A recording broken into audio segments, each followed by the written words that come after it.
आदाब नमस्कार, मैं चौधरी आसिफ और आज हम पहुंचे हैं उत्तर प्रदेश के संभल जिले में।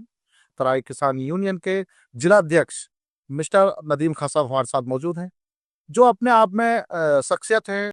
आज हमारे साथ मौजूद है, बताएंगे जो एसआईआर की प्रक्रिया चल रही है, इस टाइम तेजी चल रही है, किसान यूनियन की तरफ से क्या किया जा रहा है, कितना इस टाइम सहयोग चल रहा है किसान यूनियन का लोगों को लेकर। हमारे साथ मौजूद हैं नदीम खान साहब। जी नदीम भाई, क्या कहेंगे आप? सबसे पहले तो आपके दर्शकों को बहुत बहुत बधाई। और आपको भी। एसआईआर बहुत तेजी से काम यूपी में है और 4 दिसंबर जो है उसकी लास्ट डेट भी है एसआईआर की। जैसा कि बीएलओ घर घर जाकर फॉर्म डिलीवर भी कर रहे हैं और कुछ जगहों पे पंचायत या सामाजिक स्थानों पर बैठ के वो किए, मगर इसके बावजूद भी जो मतदाता है या जो जिसका वोट नहीं है या बहुत सारी परेशानियों का सामना करना पड़ रहा अच्छा, है। ऐसा कैसी कैसी परेशानियां हैं इस टाइम, जो ज्यादा परेशानी? जैसे कि बहुत सारे लोगों का यहाँ बहुत टाइम से ज़मीन भी है और भी हैं, सरकारी विभाग में भी हैं, और मगर उनका 2003 की सूची में नाम नहीं है। एक ये बहुत बड़ी समस्या है कि जिसका 2003 की सूची में नाम नहीं है तो वो किस तरीके से फॉर्म को फिल करे। हमने उच्च अधिकारियों से भी इस मामले में हमारी बात हुई कि उनका क्या करना है जिनका 2003 की सूची में नाम नहीं है। और एक परेशानी ये है कि हफ्सों का नाम नहीं है, और अब 2025 की जो मतदाता सूची जिसकी वो एसआईआर फॉर्म जिसे हम बना रहे हैं वो उसमें नाम नहीं है। अच्छा, वो फॉर्म भी फिर नहीं मिले हम? फॉर्म भी नहीं मिले हैं। तो उनके लिए तो ये बताया गया कि आने वाले जो 4 दिसंबर के बाद में 9 दिसंबर से न्यू वोट नए मतदाता बनने स्टार्ट होंगे, उसमें उनका नाम हमने सुना है कि जो जिलाधिकारी महोदय हैं उनके द्वारा ये बताया गया कि फॉर्म नंबर 6 जिनके वोट नहीं बने वो उनको दे नहीं दी जा। तो वो 9 दिसंबर से प्रक्रिया स्टार्ट होगी ना। अच्छा, 9 दिसंबर से? 9 दिसंबर से वो प्रक्रिया स्टार्ट होगी। हम बहुत इस चीज़ पर अलर्ट हैं एक तरीके से कि जैसे ही जिन लोगों का 2025 के एसआईआर फॉर्म में नाम नहीं आया, जो उनका एकदम 2003 की लिस्ट से डेटा उठा के और 2025 में जो 9 दिसंबर से जो काम स्टार्ट होगा उसमें उनका नाम दर्ज कराया जाए, उनका वोट बनवाया जाए। अच्छा, जैसे आपने बताया लोग परेशान हैं, उनका नाम 2003 की लिस्ट में नहीं है, तो आपकी तरफ से क्या सहयोग है, क्या जागरूकता है आपकी तरफ से ऐसा लोगों के? हमने जगह जगह कैंप लगाए हैं अपने गांव में भी। मैं रोज़ बीएलओ साहब के साथ बैठता हूं और जो है जो भी लोग आते हैं उनकी समस्याओं का समाधान करते हैं। बहुत से लोगों को फॉर्म भरने में परेशानी आ रही है कि एक तो एसआईआर में 2 कॉलम जो नीचे दिए हुए हैं, एक कॉलम ये है कि उसमें जो है जो जिसका 2003 की लिस्ट में नाम है उसका नीचे भी ब्यौरा उन्होंने मांगा है। एक तो ये परेशानी है कि इधर की इंफॉर्मेशन इधर भी कर रहे हैं, मगर जब जैसे जैसे लोगों को जानकारी हुई है, जैसे जागरूकता बढ़ी है, ऐसे ऐसे वो गलतियां और मिस्टेक्स कम हुई हैं। पहले तो बीएलओ को भी पूरी जानकारी नहीं थी कि एक ट्रेनिंग नहीं थी पूरी तरीके से, और इतना प्रेशर है इस चीज़ को लेकर बीएलओ के ऊपर और टीचर्स के ऊपर और गवर्नमेंट अमला के ऊपर, के बहुत सारी घटनाएं भी हुई हैं। और इसे ऑनलाइन भी सबमिट करना भी होता है। और ऑनलाइन अगर मैं एक जानकारी आपके माध्यम से ये भी देना चाहूँगा कि अगर आपने बीएलओ को फॉर्म भर के दे दिया है, एक कॉपी अपने पास रख ली है, उसकी रिसीविंग भी लें। और अगर वो कॉपी आपने बीएलओ को दे दी है 4 दिसंबर से पहले पहले आप उसका जाके जो वोटर्स डॉट इलेक्शन कमीशन की जो वेबसाइट है वहाँ पे जाके चेक कर लें। फिर फॉर्म इनुमरेशन में आता है, वहाँ जाके अपना एपिक नंबर डालें और मोबाइल नंबर डालें और कैप्चर डालें, और जो है वो आपको दिखाएगा कि योर फॉर्म इज सबमिटेड और नॉट। अगर आपका फॉर्म सबमिटेड नहीं हुआ है तो आप जो है जाकर बीएलओ से मिलें या अधिकारियों से मिलें, वहाँ कोई ना कोई परेशानी है, दिक्कत है? दिक्कत है। तो इसलिए ये भी एक मैं उनसे अनुरोध करूंगा आपके माध्यम से क्या इस चीज़ को भी देख लें कि आपका फॉर्म आपने भर के तो दे दिया है, सबमिट हुआ है वो कि नहीं? सबमिट हुआ है या नहीं हुआ है। अच्छा, एक सवाल और, जैसे आप किसान नेता हैं, किसानों की आवाज उठाते हैं। अभी सबसे बड़ा मुद्दा गन्ना किसानों को लेकर चला था, बिलार में प्रदर्शन भी हुए थे। जो गन्ना किसान जो है, इनका पैसा बकाया है, उनका पैसा नहीं मिल पाया है, उसको लेकर क्या कहें? देखिए, गन्ना बकाया का मामला ये है कि पूरे उत्तर प्रदेश में किसान की हालत बहुत ज़्यादा खस्ता है। धान की पिछली जो फसल थी वो पूरी तरीके से बर्बाद हुई, पंजाब में भी हुई, उत्तर प्रदेश में भी ज़्यादा बरसात होने की वजह से हुई। किसान जो है वो कर्ज में डूबा हुआ है। और सरकार इसका संज्ञान बिल्कुल नहीं ले पा रही। कि आपको बताएं कि बिलारी, यहाँ अयोध्या शुगर मिल है हमारे बिलारी में, इस पे करोड़ों रुपए किसानों के बकाया। बकाया हैं और अदायगी करने का कोई नाम नहीं है। सेशन नया स्टार्ट हो गया। सरकार ने किसानों को 40 रुपए गन्ने का मूल्य बढ़ा के, एक लॉलीपॉप या 30 रुपए गन्ने का मूल्य बढ़ा के और जो है संतुष्टि दे दी। जबकि किसान यूनियनों की मांग थी, एसकेएम की संयुक्त किसान मोर्चे की मांग कम से कम 50 रुपए बढ़ने चाहिए और गन्ना मूल्य अदा ना हुआ। एक इसमें ये था, जब ये हुआ तय, कि 14 दिन से ज्यादा कोई भी मिल, चीनी मिल पेमेंट को होल्ड नहीं करेगा। अगर होल्ड करता है तो वो इंटरेस्ट के साथ, ब्याज के साथ किसान को पैसे वापस करेगा। पूरा सेशन निकल गया, कोई ब्याज नहीं, कुछ नहीं, और इवन ये भी नहीं कि वो पैसे अदा, मूल अदा कर दे। एक बहुत बड़ी समस्या है। इसी इसी को लेके बिलारी में आंदोलन हुए और जगह जगह पर धरना प्रदर्शन हुए, ताकि किसानों का पैसा समय पे मिल जाए, मगर मिला नहीं। क्या आश्वासन मिला? आश्वासन यही है कि हो जाएगा, पेमेंट करा देंगे, जल्दी करा देंगे। 5-5, 2-2 दिन की एडवाइस आती है, उसमें किसी किसान की एक पर्ची है, किसी किसान की नहीं है पर्ची। तो ये बहुत सारी परेशानियां आई हैं किसान। अच्छा, एक सवाल और है। हमने सुना है अभी, हम जब आपकी गाड़ी में प्रस्थान किया हमने, तो कुछ लोगों से हमें जानकारी मिली कि आप जिला पंचायत का चुनाव भी ले रहे हैं। तो ये विचार जो है आपके मन में कैसा है? देखिए, इसका मेरा उद्देश्य, मैं नॉन पॉलिटिकल ऑर्गेनाइजेशन को ज्वाइन करा हुआ है, राजनीतिक संगठन है तराई किसान यूनियन। मेरा कोई ऐसा मेन मोटिव इलेक्शन का नहीं था, मगर क्या है कि जब पब्लिक डोमेन में हम 24/7 रहते हैं, पब्लिक लोगों का काम पड़ता है, छोटा हो या बड़ा हो, या बिजली विद्युत विभाग का हो, या आबकारी विभाग का, या किसी भी विभाग का है, या पुलिस महकमे का है, तो हम जाते हैं लोगों के साथ में, और काम भी होते हैं। 100% ना होते हैं तो कुछ किसी हद तक तो हाँ। लोगों की मदद जो भी होती है, हम जो भी जिस लायक भी हैं, तो उन्हीं लोगों ने ये कहा कि आप जैसा भी कोई ना कोई इंसान आना चाहिए पब्लिक डोमेन में, कि जो है, जो हमारे लिए तैयार है, हर हर समय पे हमारी मदद करने के लिए तैयार है। तो इसी सोच के लोगों ने ये कहा है, और मेरे जिला पंचायत वार्ड नंबर 1 के लोगों ने ये कहा है कि आप चुनाव लड़िए, हम आपकी मदद करेंगे। तो अगर उन्हीं लोगों ने फिर हमें अगर कहा चुनाव के टाइम पे, तो हम चुनाव लेंगे, जिला पंचायत से चुनाव है। जब आप चुनाव में आएंगे तो क्या मुद्दे ऐसे रहेंगे, क्या समस्याएं लोगों की ऐसी हैं जो आप सबसे पहले वो कार्य कराना चाहेंगे उनका? देखिए, समस्याएं तो बहुत ज़्यादा हैं। अगर मैं आपको गिनाने पे आ जाऊं तो यहाँ शाम हो जाएगी, समस्याएं ख़त्म नहीं होंगी। सबसे बड़ी समस्या संबल के लिए स्पेशली जो है, वो है एजुकेशन की समस्या, एम्प्लॉयमेंट की समस्या, बेरोजगारी बहुत ज़्यादा है, एजुकेशन नहीं है संबल में। देखिए, संबल एक ज़िला ज़रूर है, एक ढांचा ज़रूर है, मगर उसमें है कुछ नहीं। संबल जिला होने के साथ साथ उसका मुख्यालय संबल में नहीं है, और भी बहुत सारी समस्या। संबल तो इस टाइम चर्चाओं में है, चर्चित है संबल। आपने कैसे कहा संबल एक ढांचा? चर्चा होना अलग चीज़ है, और ज़मीनी स्तर पे विकास होना बहुत एक अलग बात है। एक संबल में कोई एक ऐसा डिग्री कॉलेज, या संबल में ऐसा कोई टेक्निकल कॉलेज या मैनेजमेंट का कॉलेज अभी तक सरकार की तरफ से नहीं खुला। एक मेडिकल कॉलेज ज़रूर आया है संबल के लिए, जो बना हुआ है।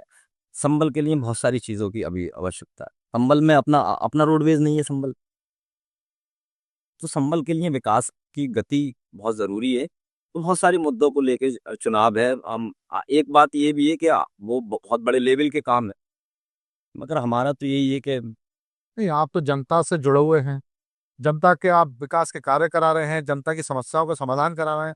जनता के साथ जब आप जिला पंचायत के चुनाव से जब जुड़ेंगे तो जनता की जो समस्याएं होंगी, जनते क्या प्रमुख जन, समस्याएं हैं? जनता की प्रमुख समस्याएं यही हैं कि साहब, महंगाई बहुत ज़्यादा है, रोजगार की परेशानी है, यही जनता की समस्या है, एजुकेशन की परेशानी है, स्कूल अच्छे नहीं है।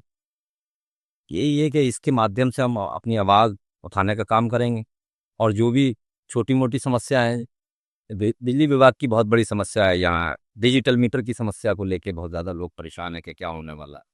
तो ये ऐसी चीज़ें हैं। बिजली की हमने समस्या तो पहले भी हमने पहले भी डिजिटल मीटर का पूर्ण रूप से विरोध किया था, और डिजिटल मीटर को रोकने की कोशिश की थी। उसके लिए हमने धरना प्रदर्शन जिला लेवल पे भी किया था, ज्ञापन दिया था हमने मुख्यमंत्री महोदय को, और भी बहुत सारे काम किए। बिजली दरों में कटौती के लिए भी मांग की है हमने। तो जैसे जैसे समस्याएं आती रहेंगी, ऐसे ऐसे हम अपनी आवाज़ को उठाते रहेंगे। और तो छूट आ रही है ना बिजली में पहली तारीख से, तो ये काफी जब बड़ी भी तो छूट आ छूट रही आई है, ये जभी तो छूट आई है। आपको मैंने वो बात कंप्लीट ना हो पाई मेरी, कि ये जब किसानों ने इतना बड़ा प्रदर्शन किया है जगह जगह पर, और संयुक्त किसान मोर्चे की कॉल पे किया। हमारे राष्ट्रीय अध्यक्ष श्री तेजेंद्र सिंह विर्क जी ने जब इस चीज़ का निर्देश दिया कि आपको हर जिले के मुख्यालय पे आपको जो है धरना प्रदर्शन करना है बिजली की दरों को लेके और बिजली के डिजिटल मीटर को लेके, तो हमने किया। उसका रिजल्ट हमें नतीजा देखने को मिला है कि बिजली दरों में छूट हुई, सब्सिडी मिली। तो यही है, ऐसी चीज़ें हैं कि कुछ राज़ी से हो जाती हैं, कुछ के लिए धरना प्रदर्शन और सड़कों पर उतरना पड़ता है। तो वही एक कानूनी अमले में आके, कानूनी जामे में आके जो भी हमारी मांगे हैं, चाहे वो हम सड़क पे आके करें मांग अपनी, या चाहे डीएम साहब के माध्यम से मांग करेंगे, वो आगे भी करते रहेंगे और करते आए हैं, आगे भी करते रहेंगे। इससे चुनाव का कोई ताल्लुक नहीं है। ये तो हम पब्लिक के लोगों की कहने की वजह से इस चुनाव को लड़ने की कोशिश कर रहे हैं। अच्छा, चुनाव आप लड़ रहे हैं, जैसा आपने बताया कि जनता के कहने से चुनाव लड़ रहे हैं। तो जो युवा है आपके साथ, क्योंकि आप भी युवा हैं, तो आपके साथ युवा बहुत से जुड़े हुए हैं, क्या ऐसा संदेश रहेगा आपका उन युवाओं के लिए? युवाओं के लिए यही संदेश है कि सबसे पहले तो मैं जो भी मेरे साथी हैं या जो पढ़ाई कर रहे हैं, उन्हें तो यही संदेश है कि आप एक मेहनत से पढ़ें, एक अच्छे इंसान बनें। तालीम तालीम से तालीम हासिल करें। तालीम जो ना अल्टीमेट सोर्स ऑफ अथॉरिटी है। तालीम ही आपकी किस्मत का बदल सकती है, बाकी कुछ नहीं हो सकता।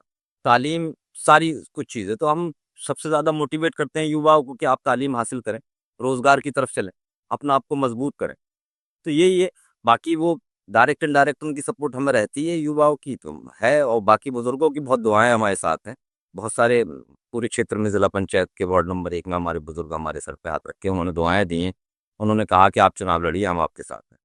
तो इस वजह से चुनाव लड़ रहे हैं। बाकी तो ऐसा वो नहीं है कि जो है सब हमें जो है एक हम किसान यूनियन के इंसान है तो हमें चुनाव लड़ना ही लड़ना है, हम राजनीतिक आप वो है। मगर ये है कि असल वजह ये है कि चुनाव जीतने के बाद जिला पंचायत में होता ही है, अमूमन के आदमी ने जो है वो चुनाव लड़ा और जीता और पैसे लिए और घर बैठ गया, वो 5 साल पब्लिक की तरफ नहीं पलटा। हमने उन लोगों से ये वादा किया है कि अगर आप लोगों ने और अल्लाह ने हमें कामयाबी अता की तो ना तो हम अपना पैसे लें और ना ही हम ऐसा करें कि 5 साल आपकी तरफ न पलटें। हम बराबर आपके बीच में रहेंगे। आप बीच में तो हैं ही खैर, और आपको रहना ही है जब एक संगठन से जुड़े हुए हैं आप।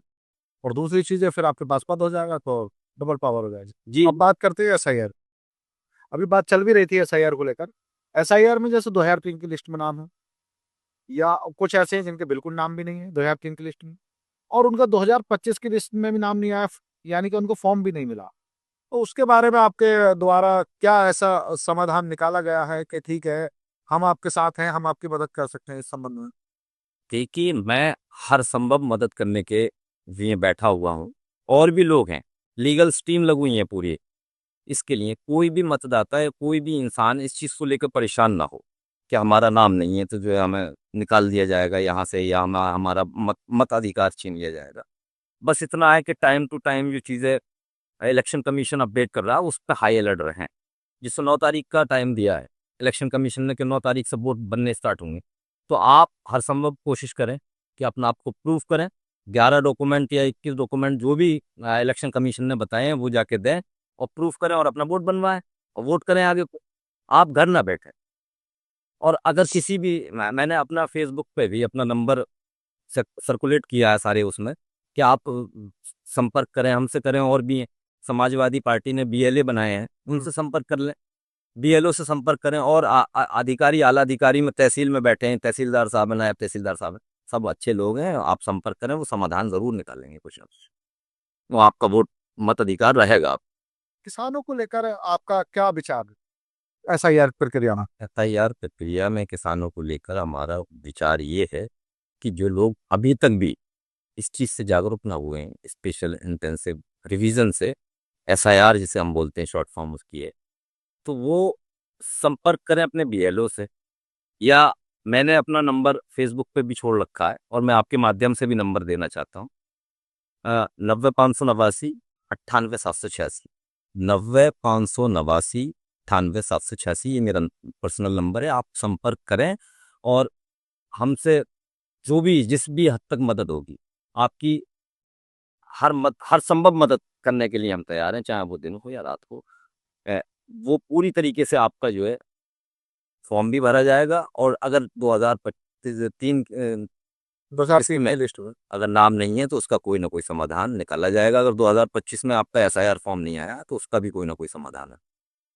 तो मैं आपके माध्यम से फिर अपना नंबर बताना चाहता हूँ कि 90 589 98 786। मेरा नाम मोहम्मद नदीम खान, जिला अध्यक्ष तराई किसानी आदरपुर गड़गड़ी हरन। एक और आप मैं बताना चाहता हूँ। समाजवादी पार्टी ने कुछ बिहार इलेक्शन को लेकर कुछ कहा। हाँ, वो मैं उस पर आपसे ये बताना चाहता हूँ, जैसे कि आप अभी बिहार में असेंबली चुनाव हुए, विधानसभा के चुनाव हुए, वहाँ ये महागठबंधन ये हारा। बात को लेकर मैं ये कहना चाहता हूँ कि बाद में चुनाव हारने के बाद में कहा कि एसआईआर में लगभग 65 लाख वोट काट दिए गए। काट दिया गया। तो मैं उसी बात पे यहाँ के जो क्षेत्रीय नेता हैं, समाजवादी के हों या किसी अन्य दल के हों या बीएसपी के हों या और किसी भी अन्य दल के हों, उनसे मेरी अपील है कि आप आज वक्त है आपके पास, आप लोगों में जाके जगह जगह कैंप लगा के जगह जगह जाके लोगों से अपील करके आप एसआईआर फॉर्म भरवाएं।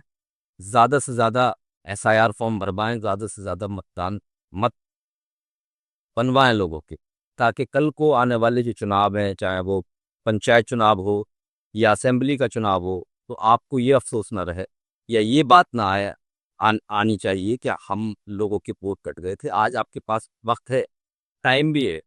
और एक जो इलेक्शन कमीशन का जो सरकारी नंबर है टोल फ्री 1950, शायद यही नंबर है, इस पे भी संपर्क साध सकते हैं आप।